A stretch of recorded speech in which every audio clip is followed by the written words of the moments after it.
number of minorities is based on this is kind of associated with improved access to care for underrepresented populations. And also the very fact that there are studies that have shown that underrepresented minorities are more likely to go back once they graduate and practice in some of the underserved areas.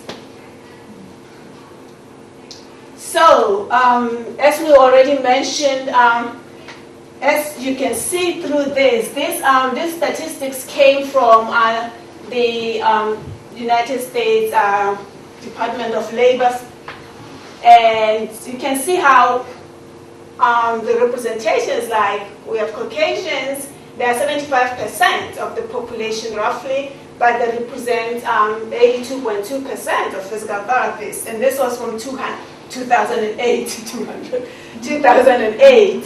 And as you can see how with the Hispanic or Latinos and the blacks and African American, they're about the same there, but when it gets to, you see how underrepresented they are in terms of PTs. Whereas the Asians, on the other hand, you can see you have only 3.6% of them in the population, but we have 13% of them as PTs. So the Asians are no longer underrepresented in these professions.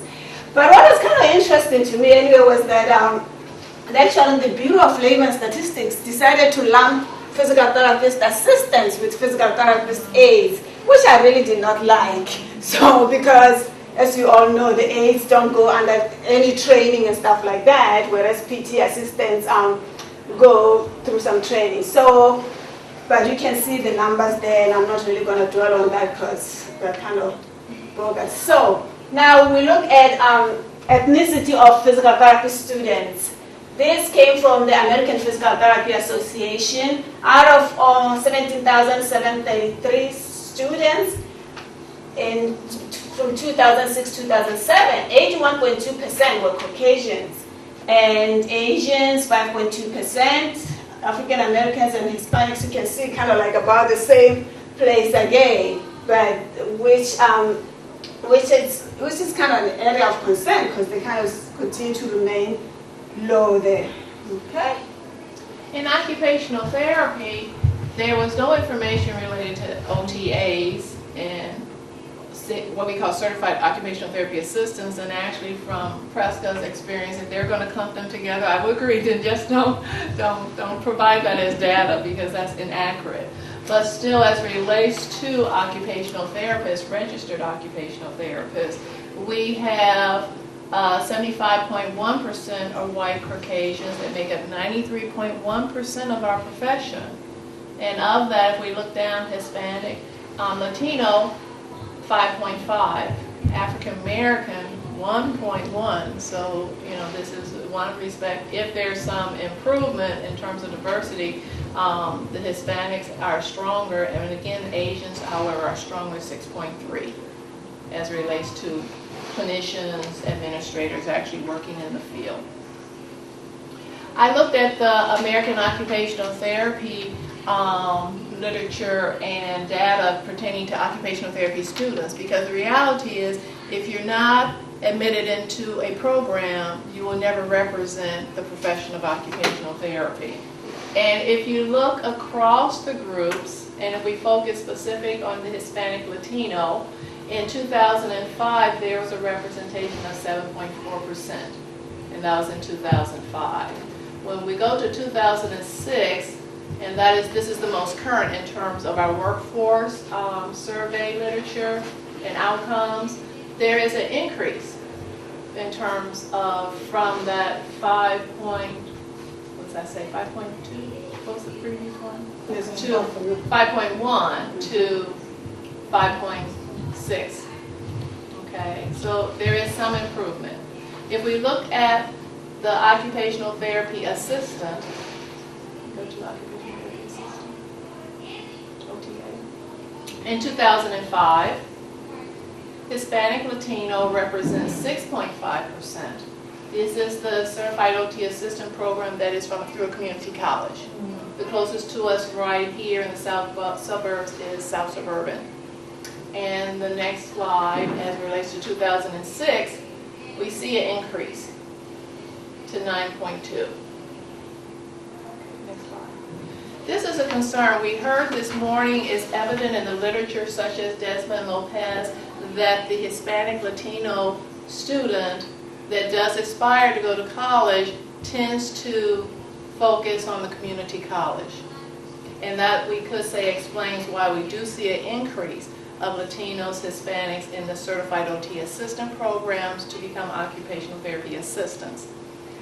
And what is interesting in this study by Desmond and Lopez is that although we might jump to the conclusion that it's due to socioeconomic status, because a community college would be less expensive, or that parents were not college educated, this study found their results to be quite different. That they were looking at students that were considered the high achievers in high school, and yet they were still choosing a focus to a community college as a degree outcome or a career outcome.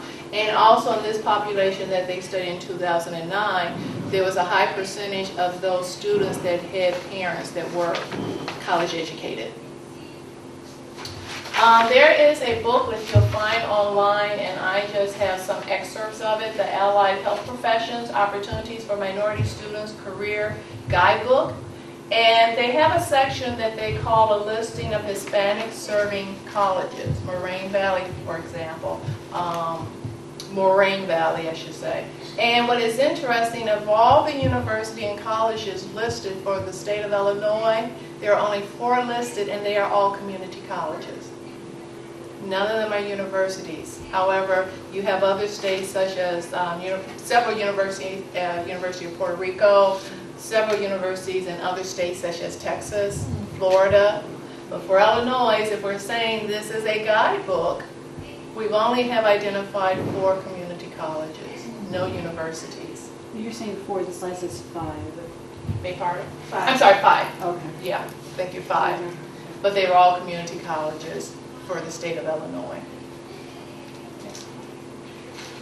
Okay. So now moving on to, as we've already seen, obviously that we got a problem that is continuing to persist, whereas we realize that according to the literature at least, that a diverse health workforce tends to be associated with improved access to care for racial and ethnic minorities, and also greater patient choice and satisfaction. And so it really becomes very critical for us to begin to think about what we are going to do about this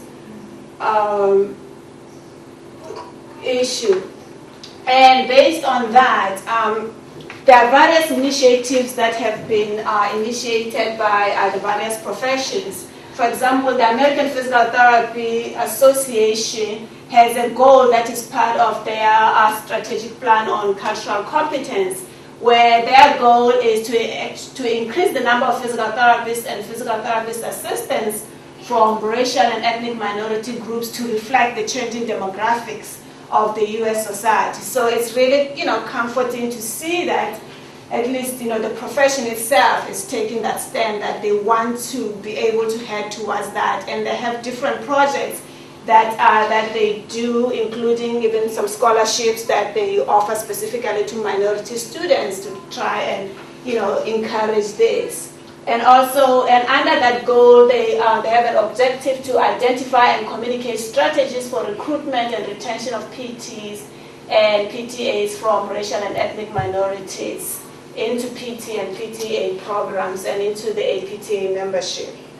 So that's a goal we haven't established that. No, it's ongoing. I mean, their strategic plan was updated, I think, in 2007, recently. So it's been going, the goal has been around for a while, I think, yeah. So, and like the scholarship, for example, I'm right now working on a study looking at following